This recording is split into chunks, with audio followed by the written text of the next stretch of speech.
Welcome to the Royale Express Podcast, a place of music, travel, and the expansion of knowledge. Well, hello and welcome to the Royale Express. I am Unosipho Mkhize, the host and producer of the Royale Express Podcast. This is where we discuss issues that help us to expand our knowledge, learn more about what is happening around us. And the intention is also to learn what is behind the scenes of everything that we see happening in our country and in our lives as well. This is how we learn and we grow, and that is the intention of the Royale Express podcast. So today, on our 12th episode, we are joined by Julia Sotirianakos. That's correct. Yes. This is the CEO of Reach for a Dream Foundation, which she has been the CEO for over 13 years now. She has a BA degree in clinical psychology and a postgraduate degree in business management, both from WITS and the WITS Business School. Now, Reach for a Dream has been in existence for almost 33 years now as an NPO that is out to make dreams come true for children suffering with life-threatening illnesses. And right now, we are gathered to discuss the fundraising campaign they have running for this month, Slipper Day, which is coming up on the 7th of May. Now, we will be going into more details into that, but for now, I want to welcome Julia. Julia, welcome to the Royale Express. Thank you for having me, Naz, and congratulations on your 12th episode. Thank you very much. I want to find out more about you on how you got involved with Reach for a Dream. Now, I find that me and you both, we have the same intentions where we want to inspire people and we want people to grow and learn, and living out your dream is our ultimate purpose here in life. But for children, as you serve children from the ages as young as 3 years old up to 18, how and why did you get involved? Why is this so important to you? Yeah, I think that my very first job, which was as a volunteer at the Rape Counselling Centre at WITS University, up in Senate House, I've always just been drawn to try and help a greater good, and it certainly goes down to we all think that the problems are just too big and we just can't make a difference. But if we just do our little part and everyone does their little part, then we can make a difference. So I think this positive, the positivity that I have around trying to make a difference is really where I landed up today. And I always tell people when we're training and when we're doing an induction that if you don't believe in the power of what a dream can do, then you shouldn't really work here, because we do see dreams come true with our very own eyes on a daily basis. Families come to us in their most devastating time, Nazipa. A mother might have just heard that their child has been diagnosed with stage 4 cancer. So our responsibility is great, because we have to walk with that family on this journey with the intention to fulfill this beautiful child's dream. No matter what the dream is, we have it. We've got that responsibility to fulfill it. So it's not just me; it's the incredible people that work in the regions, in the branches, that work under the most stressful circumstances in hospitals, in our dream rooms, to reach out to these families and children, so that we can put them on our records for dreamers in waiting, and then we go about fulfilling their dreams. And tell us more details about Reach for a Dream and what you do there, and how you stayed there for so long. I mean, 13 years working in a company, that's a lot of commitment. That is a career, that is a life commitment as well. So tell us more about Reach for a Dream. So Reach for a Dream was established 33 years ago, and it was really based on the international charity called Make-A-Wish Foundation. So it was based on the premise that we reach out to children who are probably in their final stages of life, when it was first formed, we called it terminal illness. We've changed that term now. And Make-A-Wish goes out and finds these children and asks them, well, what are your 3 wishes? And Reach for a Dream asks them, what are your 3 dreams? And then we go out and fulfill them. So the only difference between us and Make-A-Wish International is really we talk about the dream. So when we go to our child, we tell them to close their eyes and dream about what is their biggest dream that they would like realized. And we'll talk a little bit about the types of dreams later, but then we go out and we fulfill those dreams. As to why I'm still here 13 years later, I think that it is, it's not the norm, especially these days. You know, people change their jobs every 4 or 5 years. I think it's the most rewarding job. It is not a problem to wake up in the morning and do what I do. It's an absolute privilege. I take it as you have to have a calling, and you have to have it in your heart to get up every day and do the work that we do. And really, I'm only one person who's been here that long. There are many others. We have our Cape Town branch manager who's been with us for 25 years. And we have other managers who have been with us for 10 years and 11 years and 12 years. So I really am not the only one or the oldest to serve Reach for a Dream Foundation. That's incredible. I think that's so beautiful. But what are some of the challenges that you've faced? I mean, growing with an organization for so long, and you do such beautiful work, and you guys have such great sponsors and people work with you. I mean, right now for Slip a Day, you have Wimpy, you have Pick and Pay, you have Discam, and you've been working with many companies in the past as well. What are some of the challenges that you've had to overcome as an organization? Apart from, we know 2020 as well, you've had to digitize and do things virtually as well. But any other challenges that you've had to face, including the ones that you've overcome now recently? Yes, I think that anyone who runs a non-profit organization in South Africa, as a CEO, we could all come around the table and share experiences and start a support group. I think that as the country's economic shifts happen, we are very much affected. I think some of the major challenges still remain that we have a economic climate that is not favorable mostly to charities. So if things are not great economically, the first thing that companies cut is their CSI budget, and it's difficult to then receive funding from people. And the other challenges are really within the healthcare system and trying to get our children who are in the very rural areas. So if our entire mission is to fulfill the dreams of children with a life-threatening illness. And the challenge has always been, how do we get to those children if they're not coming into the hospital? How do we reach those children so that we can have an opportunity to change their lives and make their dreams come true? Right now, we're using the feeder hospitals, the main clinics, as our destination to go and get these children. So we go into the oncology ward, the renal ward, the cardiac ward, and we have great relationships with our doctors and our nurses, and we get referrals from them. Within the Child Protection Act, you can't access children directly. You have to go through these channels. So, we do things very, very properly, very, very clinically until we get to the child.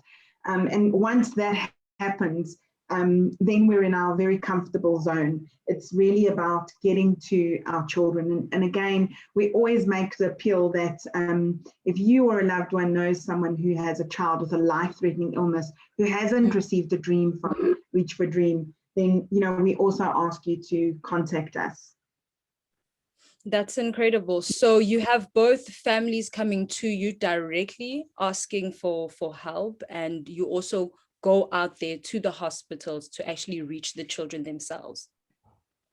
Yes, we depend heavily on our doctors and nurses as well, because they are the frontline.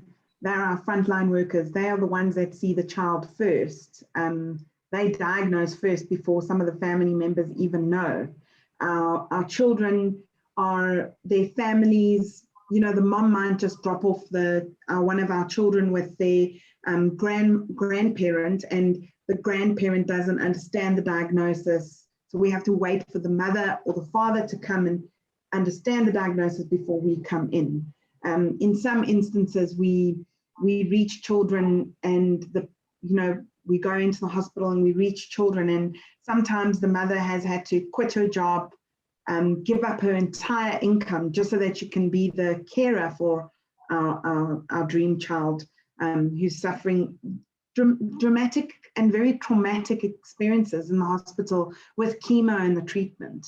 And what happens with Reach for a Dream is that we are the sun that comes out of that cloud, and our logo says it all, because when you are in hospital, even as an adult, when we go for minor operations or something, it's daunting. You're alone, it's cold, and you're in isolation. And with children, it's even worse, because children are not meant to be in hospital. Children are not meant to be facing their mortalities. So we reach out to them, and we're that sun that hopefully lights up their lives. Yeah, and even now with COVID restrictions and social distancing, it's even worse now to actually have that physical. I mean, children need to be hugged, children need to be seen, they need to see the smile, they need to look into your eyes. I mean, so how are you doing things now? Because we see we can talk about Slip a Day, where you're fundraising to raise funds so that you can continue to do the work that you do. But how are you continuing on with the work now, not being able to physically be there with the children? Just wanted to start off by just saying that, our retail partners who support us for Slip a Day have made a tremendous value and impact in these children's lives. Dis-Chem Pharmacies, Pick n Pay and Wimpy, they just came on board to help us raise money, because we have had to do things differently. I think the trauma of having a child with cancer just increased in intensity with COVID-19. Our doctors had to play a bigger role in the child's life. They weren't only the doctor, they were now the caregiver, because in the first lockdown, level 5, parents were heavily restricted to get into the wards. And so were we. I mean, understandably so. We have to be very responsible.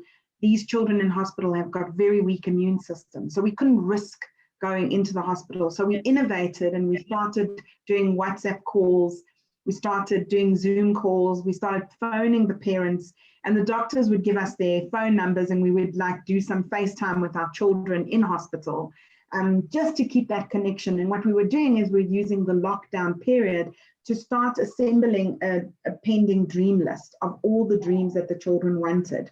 So when the levels started lifting a bit, we then partnered with DHL, and we started delivering our dreams in a box, and what we call a dream in a box. And it was very daunting at first, because, as you said, we actually go there physically with the child's dream, and we give the child their dream, and we hug them, and we take photos. And now we've had to, deliver it to their house, and depend very closely on the family to ensure that dream experience is memorable. And I think that it brought families together. I think when we called mom and dad to say, your child is getting their biggest dream delivered tomorrow, I think for them, they were excited. I think for them, they felt this burden just being released off their shoulders, that, wow, my child can be a child, even if it is for an hour or two tomorrow, amidst the COVID chaos and the unemployment and all the social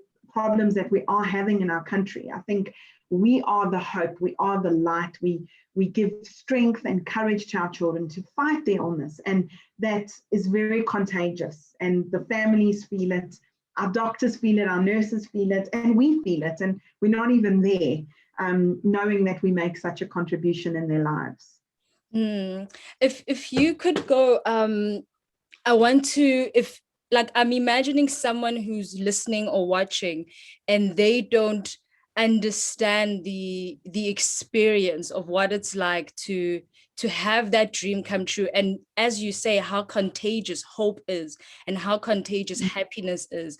There are so many people who become self-consumed in their problems and also in their psychological and mental illnesses or depression as well. You can find yourself going into those areas if you don't open your mind and see what is out there and the hope and the joy that is possible in this world. What would you say to someone in that space to be like, hey, hope is possible, and this is what you guys do, and this is what you can also be a part of to also not only help another, but it also helps you as well?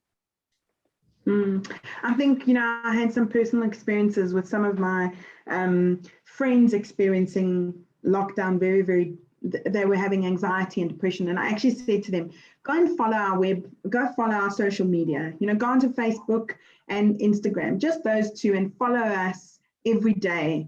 And when you look at the stories that come out, they are authentic, they're real, they're unedited. And go and see the struggles that our families face, and you almost from a distance can see that, hang on, my life actually isn't that bad, my children are healthy, I am healthy. And you don't have to run to a COVID, you don't have to run during COVID to get your child some chemo or dialysis every single day. You're okay. And I think that's the first step, is follow us on your social media platform so that you can see daily the work that we do unedited. Alternatively, we really do need hands-on at the office. It's very difficult during COVID, unless we go back to level 1. We're always looking for volunteers to help us, especially now during Slipper Day. We need lots of hands on deck, and people can always get involved, even if it is to help us with spreadsheets or make phone calls. And until we're back to normal, we can't get into the hospitals yet. But if you can make a small difference and bring in the value that you have, because every single human being has the ability to make a difference. I think that we have become, as you said, Nazipa, is that we've become so self-absorbed in our own pity. And absolutely, I think 2020 was a year that made us all go crazy at some point in time. But when it doesn't become about you and it becomes about a child or something bigger, you can cope a little bit better. Yeah, you can step out of your own world, you can step out of your own mind and enter into someone else's world, and you can experience something new, which can also change you and improve your own well-being. So in your own words, would you say happiness is a cure? Laughter can be a cure?